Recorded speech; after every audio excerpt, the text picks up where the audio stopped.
I think what principals, schools, and communities need to know is that more and more children will be in their midst and in their communities who have ASD diagnoses.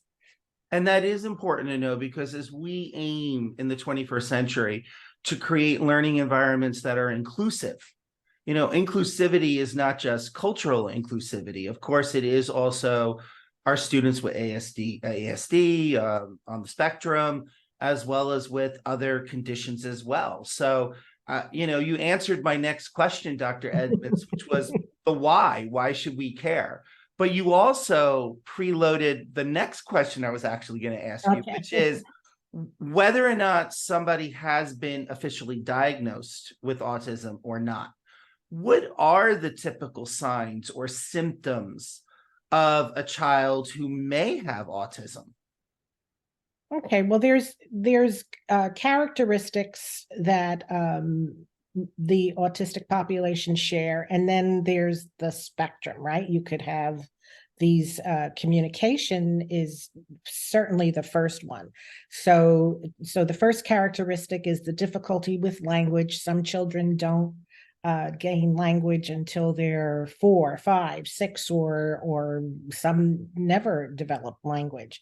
So you'll have some that don't have language, and then you have others that use language, but it's just not quite what we consider conventional. So for example, my son has language, and he would come up to you, Dr. Shambari, and he'd say, Dr. Shambari, it's nice to meet you. He'd say, what brings you here? And if you didn't know, you wouldn't think there's anything different about my son. And then before long, he would start talking to you about trains and New Jersey Transit. And then he would start to perseverate on a topic of his interest. So a second piece with autism is that very often there's very specific interests that they perseverate on or obsess on.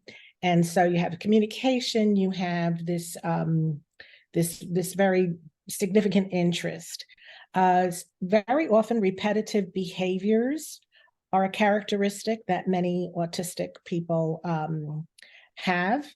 It might be the way they line up, way the children line up toys, or certain, they don't play with a child, they might play separately. So teachers might notice a child's always going to a certain puzzle or a certain set of blocks, and the blocks get stacked the very same way. You eat your M&Ms, you eat all the brown ones first, then you eat all the, the color ones next, that kind of thing.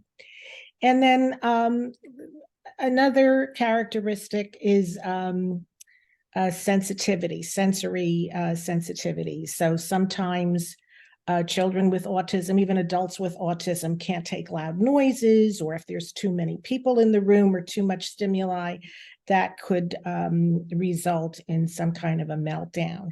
And we're still not sure why there's differences in sensory, the sensory conditions, but again, it's a neurological disorder. So those are the things, the sensory repetitive behaviors and language. Those are typically the things that we see with autism. Now, you could have a whole range. Some people could have very minimal signs. Some people could be very severe.